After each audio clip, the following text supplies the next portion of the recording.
Hello everyone.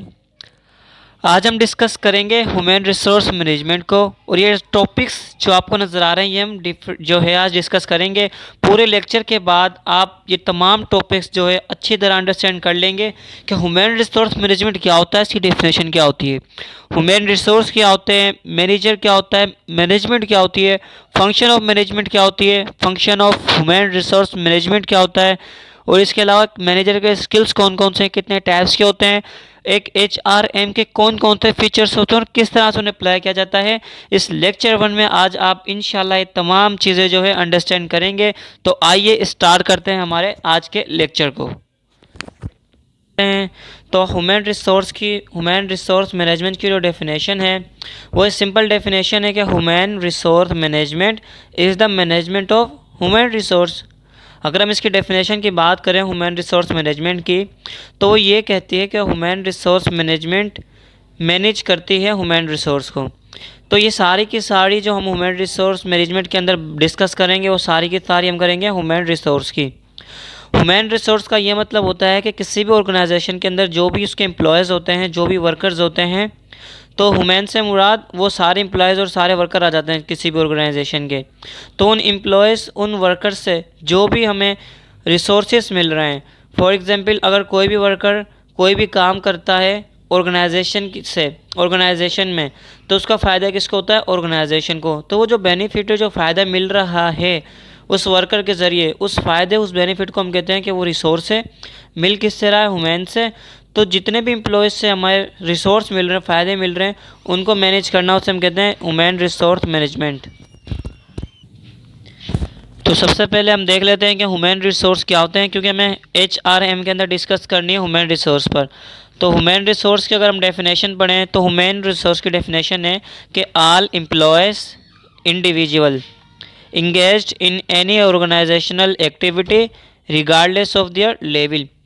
Organisation के अंदर कोई भी एम्प्लॉय इंडिविजुअली, मतलब हर एम्प्लॉय अलग अलग से किसी भी ऑर्गेनाइजेशन के अंदर इंगेज्ड है, मीन्स कि वो कोई भी ऑर्गेनाइजेशनल एक्टिविटी को कर रहा है, उसको कर रहा है, तो उससे जो बेनिफिट मिलेगा उसको कहेंगे हम ह्यूमन रिसोर्स। ह्यूमन किसी भी ऑर्गेनाइजेशन के अंदर एम्प्लॉयज़ या फिर उसके जो है वर्कर्स को कहा जाता है कि उसके ऑर्गेनाइजेशन के ह्यूमन्स हैं, और उनसे जो रिसोर्स मिल रहे हैं उन्हें ह्यूमन रिसोर्स कहा जाता है। डेफिनेशन के मुताबिक अगर किसी भी ऑर्गेनाइजेशनल एक्टिविटी को किया जा रहा है और करेगा कौन? एम्प्लॉय इंडिविजुअली, ठीक है, तो और उससे कोई बेनिफिट मिल रहा है, उस ऑर्गेनाइजेशन एक्टिविटी को कोई भी ऑर्गेनाइजेशन काम कर रहा है और उससे जो भी गोल अचीव हो रहा है या फिर जो भी बेनिफिट मिल रहा है उस ऑर्गेनाइजेशन को, तो उससे हम कहेंगे कि वो क्या है? रिसोर्स। और वो मिल किससे रहा है? जब वो एम्प्लॉय कोई ऑर्गेनाइजेशनल एक्टिविटी कर रहा है, ठीक है, उसे ह्यूमन रिसोर्स कहते हैं। और रिगार्डलेस ऑफ देयर लेवल, एक ऑर्गेनाइजेशन के अंदर एक मैनेजर भी होता है, ठीक है, और उसके अंदर छोटे से छोटे एम्प्लॉयज़ भी होते हैं, बड़े से बड़े एम्प्लॉयज़ भी होते हैं, क्योंकि मैनेजर भी एक एम्प्लॉय होता है। तो हर अपने अपने लेवल पर जो है काम कर रहा है, हर अपने अपने लेवल के मुताबिक अपनी ऑर्गेनाइजेशनल एक्टिविटी कर रहा है। तो हर लेवल के जो हमें बेनिफिट्स मिलेंगे उन सब अलग अलग लेवल्स के बेनिफिट्स को भी हम ह्यूमन रिसोर्स कहेंगे।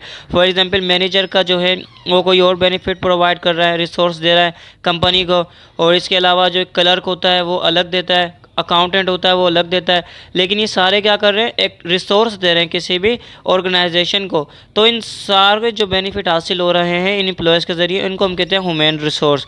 और ह्यूमन रिसोर्स मैनेजमेंट के अंदर हम ह्यूमन रिसोर्स की मैनेजमेंट कर रहे हैं। अब इसकी हम बात करें ह्यूमन रिसोर्स मैनेजमेंट की, जो हमने पढ़ा, तो हम यूँ कहेंगे कि किसी भी ऑर्गेनाइजेशन के अंदर जो वर्कर हैं, जो एम्प्लॉयज़ हैं, वो जो रिसोर्सेज प्रोवाइड कर रहे हैं उस ऑर्गेनाइजेशन को, जो भी गोल अचीव करके दे रहे हैं उस ऑर्गेनाइजेशन को, उनकी मैनेजमेंट करना, उन तमाम रिसोर्स को, यानी ह्यूमन रिसोर्स को जो मिल रहे हैं उनकी मैनेजमेंट करना, इसको हम कहते हैं ह्यूमन रिसोर्स मैनेजमेंट। कोई भी हमारा एम्प्लॉय है ऑर्गेनाइजेशन के अंदर, अगर वो कोई वर्क कर रहा है, एम्प्लॉय वर्क कर रहा है, तो उससे क्या मिलेगा? बेनिफिट मिलेगा। उस बेनिफिट को हम क्या कहेंगे? ये रिसोर्स है। और मिल किससे रहा है? एम्प्लॉय से। तो इसको हम कहेंगे ये जो रिसोर्स मिल रहा है ये ह्यूमन रिसोर्स है, ठीक है। और इस तरह जितने भी एक कंपनी के अंदर एम्प्लॉयज़ हैं, ह्यूमन्स हैं, सबसे जो रिसोर्सेज मिल रहे हैं उन रिसोर्स को क्या करना? मैनेज करना, उनको मैनेज करना, वो हमारा कहलाएगा ह्यूमन रिसोर्स मैनेजमेंट। तो हमने भी पढ़ा कि ह्यूमन रिसोर्स कहते हैं कि हमारे ऑर्गेनाइजेशन के अंदर जितने भी एम्प्लॉयज़ हैं उनके ज़रिए से जो भी हमें फ़ायदे हासिल हो, रिसोर्स हासिल हो, उन्हें हम कहते हैं कि वो ह्यूमन रिसोर्स हैं। और उन्हें मैनेज किस में किया जाता है? ह्यूमन रिसोर्स मैनेजमेंट में। तो ह्यूमन रिसोर्स मैनेजमेंट अगर ये 3 वर्ड से जो है मिलकर बना है। पहले वर्ड को देखें ह्यूमन। ह्यूमन हम कहते हैं कि स्किल्ड वर्कफोर्स इन ऑर्गेनाइजेशन। किसी भी ऑर्गेनाइजेशन के अंदर जो स्किल्ड वर्कफोर्स है, मतलब कि जो आपके एम्प्लॉयज़ हैं जिनको आपने स्किल्स प्रोवाइड किए हैं अपने काम के मुताबिक, जो भी आपने उनसे काम लेने हैं वो आपने उन्हें स्किल्स प्रोवाइड किए हैं, तो वो आपकी वर्कर फोर्स हो गई और उन्हें हम कहेंगे ह्यूमन रिसोर्स। कहेंगे लिमिटेड अवेलेबिलिटी। अब ये जो भी ह्यूमन है ये अपने वर्क के ज़रिए आपको जो जो रिसोर्स अवेलेबल कर सकते हैं, जो प्रोवाइड कर सकते हैं, तो उन्हें हम कहते हैं कि लिमिटेड अवेलेबिलिटी। जो भी आपको ह्यूमन प्रोवाइड कर सकते हैं अपने काम के ज़रिए, यानी जो आपके पास अवेलेबल हो इन ह्यूमन के ज़रिए। मैनेजमेंट कहते हैं मैक्सिमाइज और प्रॉपर यूटिलाइजेशन। मैनेजमेंट का मतलब मैक्सिमाइज, यानी ज़्यादा से ज़्यादा, मतलब भरपूर तरीके से हम जो हैं उसको वर्कर से काम ले सकें। और प्रॉपर यूटिलाइजेशन, या हम यूँ भी कह सकते हैं हम उनका प्रॉपर इस्तेमाल करें।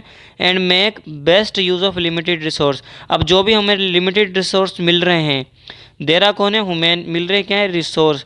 तो जो भी हमें रिसोर्स मिल रहे हैं उन्हें ज़्यादा से ज़्यादा यूटिलाइज़ करना, ज़्यादा से ज़्यादा इस्तेमाल करना, उनको मैक्सिमाइज़ करना और अच्छे तरीके से उन्हें बढ़ाना, उससे हम कहते हैं human resource management. Human resource management की डेफिनेशन में यहाँ पर लिखी है, ये तो हम पढ़ चुके हैं कि human resource management is the management of human resource.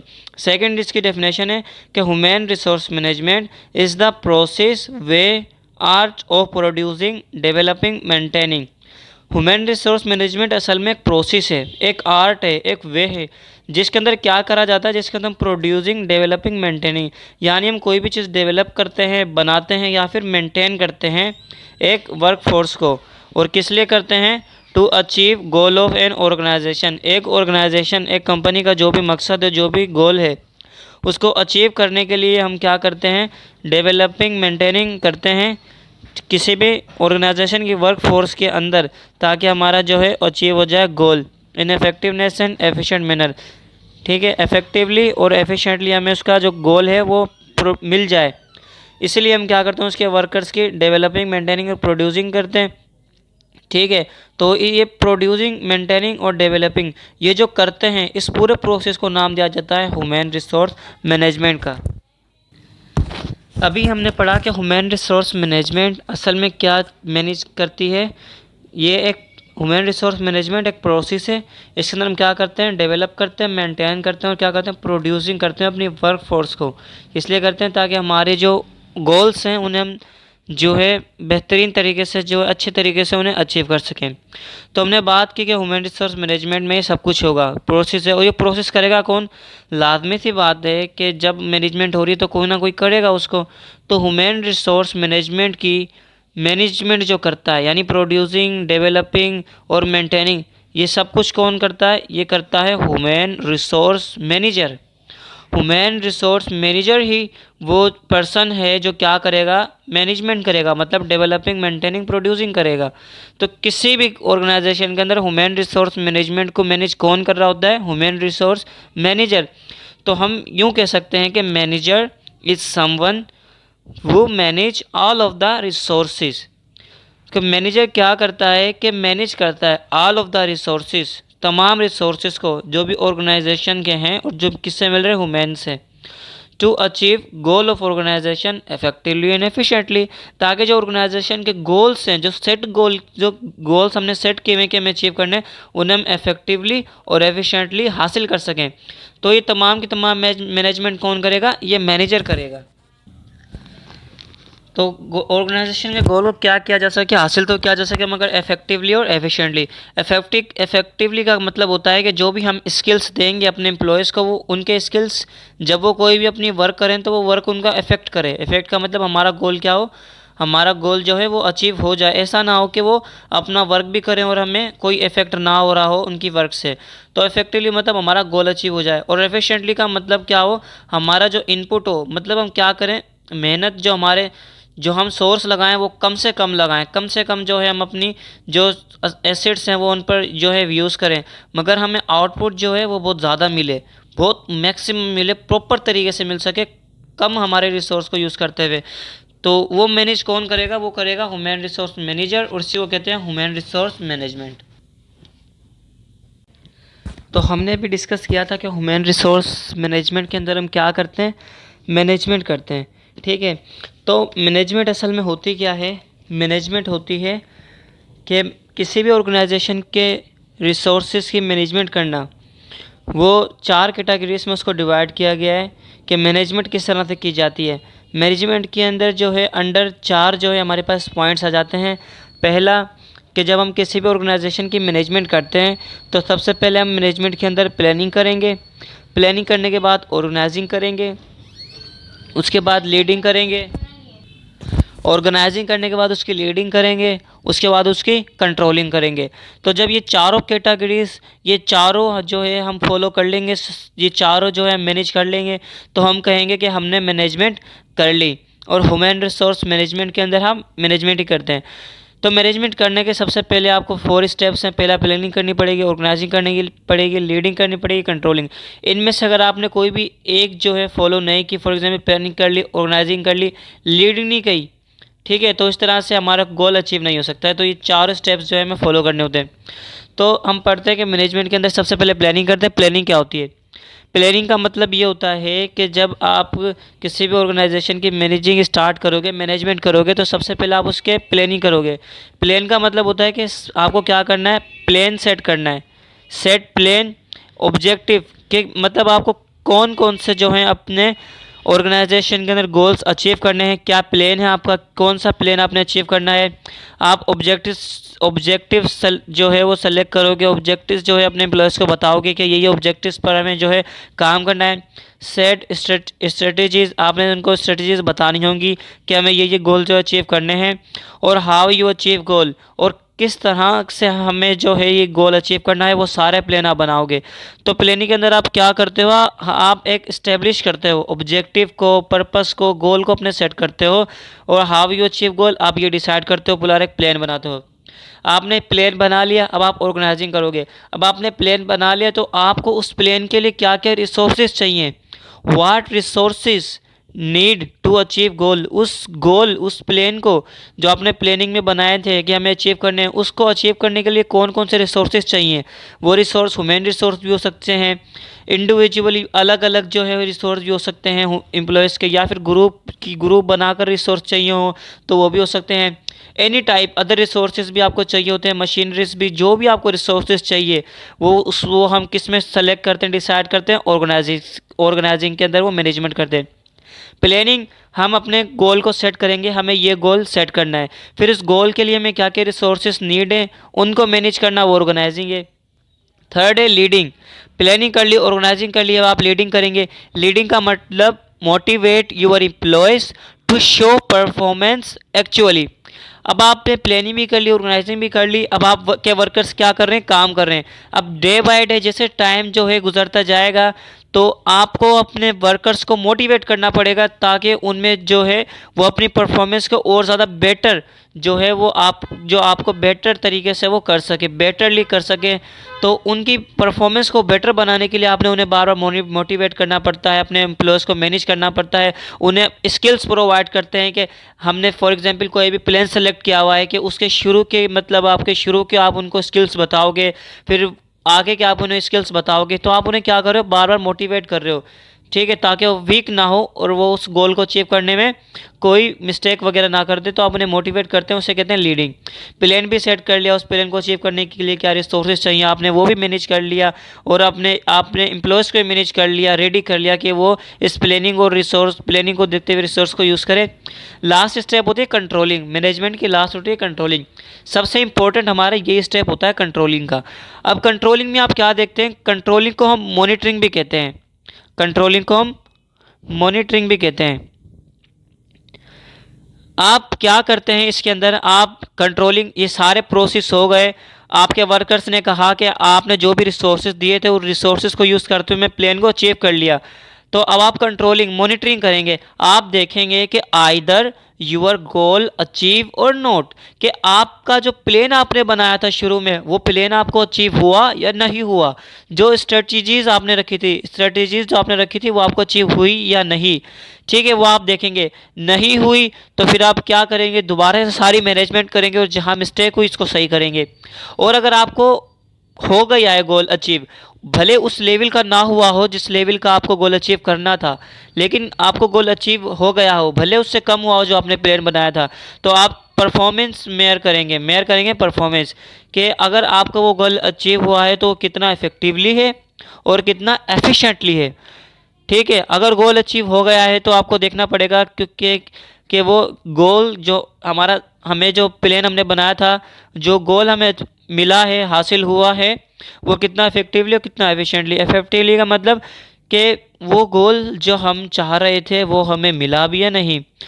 हो सकता है कि हमारे वर्कर्स ने हमें गोल्स तो जो है अचीव करके दिया हो, मगर ये वो गोल्स हो ही ना जो हमें अचीव करना था, जो हमने यहाँ पर प्लानिंग में जो है मैनेज किया था। तो इफेक्टिवली हमें देखना है वो गोल अचीव हुआ भी है नहीं। ठीक है, अगर वो अचीव हो गया है जो हमें करना था, तो हम देखें कितना एफिशिएंटली, मतलब कितना वो एफिशिएंटली है। अगर कम से कम हमारे जो एम्प्लॉयज़ थे उन्होंने कम से कम रिसोर्स में, मिनिमम इनपुट में मैक्सिमम आउटपुट दिया है, अच्छा हमें मतलब बहुत ज़्यादा उन्होंने जो है हमें परफॉर्मेंस अपने दिखाई और अचीव को बहुत ज़्यादा उन्होंने बेटर तरीके से हमें अचीव करके दिया, तो हम कहेंगे कि ज़्यादा एफिशिएंट है। अगर उन्हें इनपुट तो बहुत ज़्यादा किया, मतलब बहुत ज़्यादा रिसोर्सेज भी यूज़ किए, टाइम भी यूज़ किया, मगर जो गोल था वो मतलब बहुत कम हमें मिला, गोल तो मिला लेकिन बहुत कम अमाउंट में मिला, या वो ना मिल सका, तो हम कहेंगे कि ये कम एफिशिएंट है। तो ये होता है पूरा मैनेजमेंट के जो है फंक्शंस होते हैं कि प्लानिंग, ऑर्गेनाइजिंग, लीडिंग और कंट्रोलिंग। तो हमने पढ़ा कि ह्यूमन रिसोर्स मैनेजमेंट में हम जो है ये चारों स्टेप्स करते हैं। तो ये चारों स्टेप्स एक प्रोसेस के अंदर जो होते हैं, ठीक है। तो अगर इन सब को हम अपने माइंड में रखें तो मैनेजमेंट की डेफिनेशन कुछ इस तरह से बना सकते हैं कि मैनेजमेंट में चार स्टेप्स होते हैं। तो management is the process of getting things done. Management हम इसलिए कर सकते हैं ताकि हमारे जो एम्प्लॉयज़ हैं, जो हमें वर्कर्स से जो काम लेना है, जो भी हमें मैनेजमेंट करना है, जो भी हमें चीज़ें हासिल करनी है, वो क्या हो जाए, इफ़ेक्टिवली और एफिशिएंटली। इसीलिए हम जो हैं ये चारों स्टेप्स करते हैं, ये चारों जो हैं हम पॉइंट्स को करते हैं कि प्लानिंग, ऑर्गेनाइजिंग, लीडिंग और कंट्रोलिंग। ठीक है, तो ये पूरा प्रोसेस है। और प्रोसेस ये हम मैनेजमेंट का क्यों करते हैं, ये पूरा मैनेजमेंट का प्रोसेस इसलिए करते हैं कि हमारी जो थिंग्स हैं वो डन हो जाएं इफ़ेक्टिवली और एफिशिएंटली। अब function of human resource management की बात करें तो ह्यूमन रिसोर्स मैनेजमेंट के अंदर जो है सिर्फ मैनेजमेंट नहीं होती, ह्यूमन रिसोर्स के और भी फंक्शंस होते हैं। तो ह्यूमन रिसोर्स मैनेजमेंट का एक फंक्शन ये भी है कि to develop workforce for achieving organisation goals. ठीक है, किसी भी ऑर्गेनाइजेशन के जो गोल्स अचीव करने के लिए जो है उनकी डेवलप करनी होती है वर्कफोर्स। किसी भी ऑर्गेनाइजेशन के एम्प्लॉयज़ को हम कहते हैं कि उसकी वर्कफोर्स है। तो वर्कफोर्स को क्या करना है, डेवलप करना है। उसके भी जो है हमारे पास चार जो है स्टेप्स आ जाते हैं।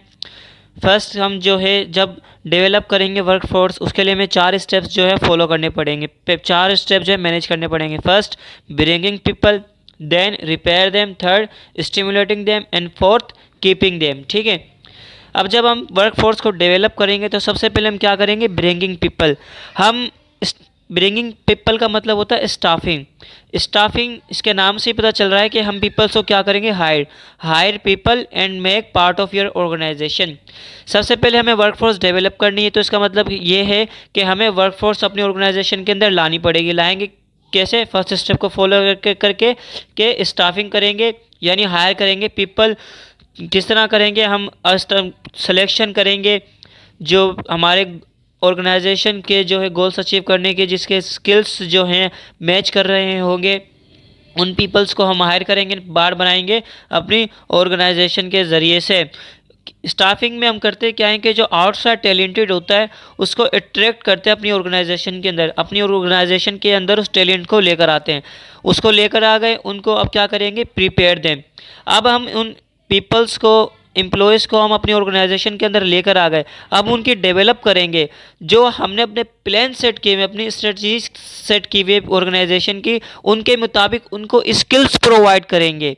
ठीक है, पहले तो पीपल आ गए, अब हम क्या करेंगे, उनको डेवलप करेंगे, उनको क्या करेंगे, प्रोडक्टिव बनाएंगे। मेक प्रोडक्टिव वर्कफोर्स, उन वर्कफोर्स को जिनको हम ले आए उनको प्रोडक्टिव बनाएंगे, ताकि ज़्यादा से ज़्यादा उन्हें हम स्किल्स प्रोवाइड करेंगे ताकि वो हमें गोल्स को अचीव कर दे। थर्ड, स्टिमुलेटिंग देम, अब हम पीपल्स भी अपनी ऑर्गेनाइजेशन में ले आए, टैलेंट भी ले आए, उनको डेवलप कर दिया, प्रोडक्टिव बना लिया। अब क्या करेंगे, उन्हें मोटिवेटिंग करेंगे। ऐसा नहीं है कि कुछ अरसे स्टार्ट में हमने जो है उन्हें डेवलप कर दिया, प्रोडक्ट कर दिया, प्रोडक्टिव, अब वो काम कर रहे हैं। ठीक है, जब कुछ टाइम गुजरेगा तो हम उन्हें मोटिवेट करते रहेंगे। ठीक है, ताकि अपनी परफॉर्मेंस को वो एक्चुअली अपनी परफॉर्मेंस को शो करते रहें, अपनी जो है जो मोटिवेट जो अपनी प्रोडक्टिविटी है उसको लूज़ ना करें, इसलिए हम उनको मोटिवेट करेंगे। फोर्थ, कीपिंग देम, अब ये भी हमारे पास प्रॉब्लम होती है कि ऑर्गेनाइजेशन के अंदर हम वर्कफोर्स ले आते हैं, उनको प्रोडक्टिव बना दिया, ठीक है, उन्हें मोटिवेट करें, लेकिन अब वो जो है हमारे, अब ये हमने सारी उन पर मेहनत करी है तो वो हमारे ऑर्गेनाइजेशन का हिस्सा बने रहें। ऐसा नहीं है कि हमने यहाँ इस स्टेप तक उन्हें लाया और फिर उन्होंने कुछ अरसे काम किया, कुछ टाइम स्पेंड किया और उसके बाद उन्होंने हमारे ऑर्गेनाइजेशन को छोड़ दिया। हम उन्हें अपनी ऑर्गेनाइजेशन का पार्ट बनाएंगे क्योंकि हमने सारे स्किल्स उन्हें प्रोवाइड कर दिए। हम ये चाहते हैं कि हमारे ऑर्गेनाइजेशन का पार्ट रहें। ठीक है, तो function of human resource management का फंक्शन ये भी होता है कि हम उन्हें अपनी ऑर्गेनाइजेशन का पार्ट बना के रखें, हमारी वर्कफोर्स को क्या रखें, कीपिंग देम, उन्हें अपने ऑर्गेनाइजेशन में रखें। ठीक है, remain part of your organisation, ताकि हमारी ऑर्गेनाइजेशन का हिस्सा बने रहे। ठीक है, क्योंकि सारे स्किल्स हमने उसे प्रोवाइड कर दिए हैं, अब वो हमारे लिए बेनिफिटेबल है, बेनिफिट प्रोवाइड कर रहे हैं। ठीक है, अब किस तरह से हम उन्हें अपने ऑर्गेनाइजेशन में रख सकते हैं, थ्रू रिवार्ड, हम उन्हें रिवार्ड दे सकते हैं, थ्रू बोनसेस, हम उन्हें बोनसेस प्रोवाइड कर सकते हैं, फैमिली फ्रेंड, उन्हें जो है इन्वायरमेंट प्रोवाइड कर सकते हैं ताकि वो क्या रहे, मेंटेन रहें और वो जो है हमारी ऑर्गेनाइजेशन से जो है लीव ना कर दें। तो हमने भी पढ़े ह्यूमन रिसोर्स मैनेजमेंट के फंक्शन। तो इन फंक्शन को अगर मायने में रखें तो ह्यूमन रिसोर्स मैनेजमेंट की एक और डेफिनेशन जो है वो बन जाती है कि human resource management is the function, HRM क्या है, एक फंक्शन है, that tries to match organisation need to skills. ये क्या करता है, ट्राई करता है, मैच करता है आउटसाइड टैलेंटेड में, कि हमारे जो आउटसाइड टैलेंटेड हैं वो मैच हों हमारे ऑर्गेनाइजेशन से ताकि उन्हें ऑर्गेनाइजेशन का पार्ट बनाया जा सके। एंड एबिलिटीज़ ऑफ दियर, मतलब कि जो जिन जिन जो उन्हें एम्प्लॉयज़ चाहिए, जो उनकी रिक्वायरमेंट है कि हमें इन एबिलिटीज़ के जो है एम्प्लॉयज़ चाहिए, वो क्या करता है, मैच करता है और उन्हें पार्ट बनाता है अपनी ऑर्गेनाइजेशन का। अब हमने पढ़ा था कि ह्यूमन रिसोर्स मैनेजमेंट के अंदर हम पढ़ेंगे सब मैनेजमेंट किस तरह से की जाती है और मैनेजमेंट कौन करता है, ह्यूमन रिसोर्स मैनेजर। ठीक है, तो एक मैनेजर को मैनेजमेंट करने के लिए किन स्किल्स की ज़रूरत होती है, क्या स्किल्स होने चाहिए, वो 3 टाइप के स्किल्स जो हैं होते हैं। First, technical skills, then interpersonal skills and third, conceptual skills. ये एक 3 स्किल्स जो हैं, 3 टाइप के स्किल्स एक मैनेजर के पास होने चाहिए, तभी वो मैनेजमेंट कर सकेगा ह्यूमन रिसोर्स की। फर्स्ट के टेक्निकल स्किल्स, या टेक्निकल स्किल्स यानी वो मैनेजर जिस ऑर्गेनाइजेशन, कंपनी या फील्ड का वो मैनेजर है, उसे उस फील्ड की, उस ऑर्गेनाइजेशन, उस कंपनी की जो है कंप्लीट बैकग्राउंड नॉलेज होनी चाहिए, तमाम नॉलेज के किस तरह से जो है रन करती है, किस तरह से गोल्स को अचीव किया जा सकता है, और कोई अगर प्रॉब्लम हो जाती है किस तरह से उसको क्रिएटिव सॉल्यूशन बनाना है, किस तरह से उसे फेस करना है। ये तमाम तरह नॉलेज अगर उसके पास होगी तभी वो उन्हें कन्वे कर सकेगा, कम्युनिकेट कर सकेगा एम्प्लॉय से। तो एक मैनेजर के पास ये तमाम तर स्किल्स, तमाम तर नॉलेज होनी चाहिए अपने टेक्निकल जिस फील्ड में है वो, उसकी knowledge of field to achieve their objectives. ठीक है, किस तरह से ऑब्जेक्ट को अचीव करना है ये भी नॉलेज होनी चाहिए। इंटरपर्सनल, इसका ये भी हम कह सकते हैं कि हाउ डील विथ एम्प्लॉयज़, कि वो किस तरह अपने एम्प्लॉयज़ से काम ले रहा है, किस तरह काम लिया जाता है, वो भी स्किल्स होने चाहिए। हाउ डील, किस तरह से डील कर रहा है, कम्युनिकेट कर रहा है, वो उन्हें वो इन्वायरमेंट प्रोवाइड कर रहा है या नहीं कि जिसमें एम्प्लॉयज़ खुश होकर ज़्यादा पोटेंशियल के साथ काम कर सकें, उन्हें मोटिवेट कर रहा है या नहीं, मैनेज किस तरह से कर रहा है, उसका बिहेवियर क्या है, किस तरह से वो कम्युनिकेट कर रहा है, किस तरह से कन्वे कर रहा है अपने जो है बिजनेस के गोल्स को प्रोवाइड करने के जो मेथड्स हैं, जो वे है, किस तरह से उन्हें कम्युनिकेट कर रहा है। तो ये तमाम तरह जो है स्किल्स ये भी मैनेजर के पास होने चाहिए। थर्ड है कॉन्सेप्चुअल, स्किल्स, ये सबसे इम्पोर्टेंट जो है ये स्किल्स होते हैं कि कोई भी मैनेजर हो तो वो उसमें ये तमाम तरह एबिलिटीज़ हो कि उसके आइडियाज़ बेहतर हों, वो क्रिएटिव आइडियाज़ हों, उसके बहुत ही मतलब हाई लेवल के आइडियाज़ हों, उस टेक्निकल जिस फील्ड के जिसमें वो है उसके आइडियाज़ होने चाहिए, वो प्रॉब्लम को एनालाइज करना जानता हो। कोई भी अगर एम्प्लॉय जो है काम कर रहा है उसको कोई भी प्रॉब्लम जो है फेस करनी पड़ रही है तो किस तरह से उसका सॉल्यूशन निकालना है, ठीक है। और सॉल्यूशन भी क्या होना चाहिए, क्रिएटिव सॉल्यूशन, यानी जिसमें हमारी इनपुट जो है वो कम हो, ठीक है। तो और उसकी थिंकिंग जो है बहुत मतलब अच्छी हो उस फील्ड को लेकर। तो ये तमाम तरह स्किल्स होने चाहिए, टेक्निकल स्किल्स, उस फील्ड के स्किल्स होने चाहिए, नॉलेज होनी चाहिए, इंटरपर्सनल स्किल्स या फिर इसे ह्यूमन रिलेशन स्किल्स भी कहा जाता है कि किस तरह से रिलेट कर रहा है अपने एम्प्लॉय से, और कॉन्सेप्चुअल स्किल यानी वो क्रिएटिव माइंड हो उसका। अब डिस्कस करते हैं हम features of human resource management के, RH M human resource management के क्या क्या फीचर्स हो सकते हैं या होते हैं। सबसे पहला फीचर ये कि it is the pervasive force. Pervasive force का मतलब ये होता है कि no matter what the size of organization, organization can be small can be large, आपके ऑर्गेनाइजेशन स्मॉल हो या फिर लार्ज हो, ठीक है, कोई मैटर नहीं करता, वहाँ पर आपका HRM का डिपार्टमेंट लाजमी होगा, ठीक है। तो it is the pervasive force का मतलब ये है कि आपके ऑर्गेनाइजेशन, ठीक है, इसको हम यूज़ किस लिए करते हैं HRM को, ठीक है, can be use for business as well as for other organization, business करते हम छोटी ऑर्गेनाइजेशन को, ठीक है, जो स्मॉल ऑर्गेनाइजेशन हो। तो आपका लेवल ऑर्गेनाइजेशन बड़े लेवल पर हो या फिर छोटे लेवल पर हो, बड़ी ऑर्गेनाइजेशन हो या छोटी ऑर्गेनाइजेशन हो, उसका कोई मैटर नहीं करता, no matter size of organization, कोई साइज मैटर नहीं करता, वहाँ पर आपका HRM का डिपार्टमेंट जो है लाजमी होगा, जो ये डिसाइड करेगा कि कौन से स्किल्स के पीपल को पार्ट बनाना है ऑर्गेनाइजेशन का, किस तरह से डेवलपमेंट करनी है, किस पोजीशन पर कौन से जो है एम्प्लॉय को हायर करना है, ठीक है। अगर कोई मिस्टेक्स हो रही है तो किस तरह से उन्हें जो है फेस करना, ये तमाम तर कौन करेगा, ये HRM का डिपार्टमेंट करेगा। तो ये हर जो हेल्थ डिपार्टमेंट है या हॉस्पिटल डिपार्टमेंट, कोई सा भी डिपार्टमेंट है किसी भी लेवल का, वहाँ पर ये लाजमी होता है, ठीक है। ऐसा नहीं है कि स्मॉल लेवल के ऑर्गेनाइजेशन में नहीं होता या फिर बड़ी में होता हो, ऐसा कोई इसमें कॉन्सेप्ट नहीं है। ये all organization, all business, all department में HRM का डिपार्टमेंट जो है होता है। तो इसके बाद हमारे पास है एक्शन ओरिएंटेड। एक्शन ओरिएंटेड का मतलब होता है focus on goal, attention on goal, means कि आप अपने एम्प्लॉयज़ को जिनको आपने हायर किया है उनसे एक्शन करवाना है, एक्शन किस तरह से उनसे लेना है और उन्हें अपने एक्शन पर क्या क्या स्किल्स प्रोवाइड करने हैं कि अपने स्किल एक्शन को हासिल कर सकें। तो ये होता है एक्शन ओरिएंटेड, कि आप पीपल्स को ट्रेन करें ताकि वो जो भी एक्शन करें उनका एक्शन क्या होना चाहिए, रिजल्टेड ओरिएंटेड, यानी वो जो भी एक्शन कर रहे हैं इस तरह से करें कि उनका जो रिजल्ट आ रहा है वो रिजल्टेड ओरिएंटेड हो, मतलब कि उनका रिजल्ट जो है वो आना चाहिए, इस तरह से वो एक्शन करें। तो ये होता है एक्शन ओरिएंटेड, आप उन्हें मोटिवेट करें, उन्हें मेंटेन करें इस तरह से।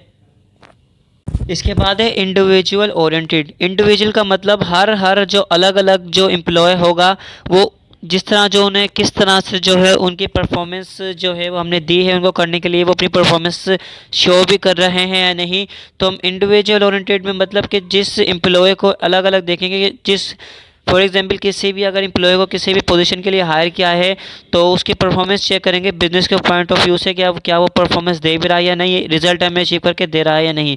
तो इंडिविजुअली ओरिएंटेड का मतलब कि individually check performance of employees, employees की इंडिविजुअली सबकी अलग अलग चेक करेंगे कि वो ठीक है कि किस तरह से हमें मतलब कि वो परफॉर्मेंस दे भी रहा है या नहीं, from business point of view, business point of view से उसकी परफॉर्मेंस को चेक करेंगे। नेक्स्ट है हमारे पास people oriented. People oriented individually में अलग अलग चेक करेंगे और पीपल ओरिएंटेड में मीन्स कि हम जो है हर एम्प्लॉयज़ के जो है ग्रुप बनाएंगे, मतलब हम काम करेंगे किसमें, ग्रुप में, work with group, work with team, हम टीम बनाकर या ग्रुप बनाकर कुछ ऐसे प्रोजेक्ट्स और ऑब्जेक्टिव को होते हैं जिन्हें ग्रुप में बनाकर जो है हमें काम करना होता है। मीन्स के एम्प्लॉय ग्रुप बनाकर जो है गोल को अचीव करने के लिए जो है एक्शन करते हैं, परफॉर्मेंस करते हैं। तो किस तरह से उन्हें काम करना है ग्रुप के अंदर और किस तरह से उन्हें टीम में काम करना है, एक ग्रुप दूसरे ग्रुप को क्या रिजल्ट जो है वो देगा और एक ग्रुप को क्या क्या अथॉरिटीज़ होती हैं, ठीक है, वो तमाम चीज़ें जो एक जो है ग्रुप्स को पता होनी चाहिए किस तरह उन्हें एक्शन करना है, वो हमारे पास आ जाती है पीपल ओरिएंटेड में। उसके बाद है डेवलपमेंट ओरिएंटेड। डेवलपमेंट ओरिएंटेड कि हम अपने एम्प्लॉयज़ को इस तरह से डेवलप करें, इस तरह से मेंटेन करें through different techniques, through different programs, through different methods, अलग अलग मेथड से हम उन्हें मोटिवेट करें ताकि हमारा जो ऑर्गेनाइजेशन है उसे कॉम्पिटिटिव एडवांटेज जो है हासिल हो सके। मतलब कि इनोवेटिव जो है, मतलब यूनिक जो है, उससे अपना गोल्स तरीके से, यूनिक तरीके से उसे मिल सके। तो development oriented develop employees to achieve competitive advantage of organization. Next हमारे पास है इंटीग्रेटिंग मैकेनिज्म। इंटीग्रेटिंग मैकेनिज्म का होता है रिलेशनशिप, कि हाउ रिलेशनशिप इज़ बेटर, कि किसी भी फॉर एग्जांपल अगर आपके ऑर्गेनाइजेशन के अंदर आपने ग्रुप बनाए हैं किसी भी इस जो है गोल को अचीव करने के लिए, तो आपके उन ग्रुप के जो रिलेशंस हैं, मेंबर्स के जो आपस में रिलेशन है, या फिर आपकी वर्कफोर्स से जो पूरी ऑर्गेनाइजेशन के एम्प्लॉयज़ हैं उनके दरमियान किस तरह के जो है रिलेशनशिप हैं, तो ये जो होता है इंटीग्रेटिंग मैकेनिज्म में। अगर फ्रेंडली रिलेशनशिप होंगे तो आपका कस्टमर भी उससे सेटिस्फाई होगा और आपकी जो है बिजनेस भी, ऑर्गेनाइजेशन भी उससे ग्रो होगी। तो किस तरह से उनके दरमियान जो है फ्रेंड रिलेशन बनाने हैं, या फिर एक ही ऑर्गेनाइजेशन के अलग अलग डिपार्टमेंट होते हैं, किस तरह उन्हें आपस में कनेक्ट करना है, उनके रिलेशन बनाने हैं, वो आता है इंटीग्रेटिंग मैकेनिज्म में।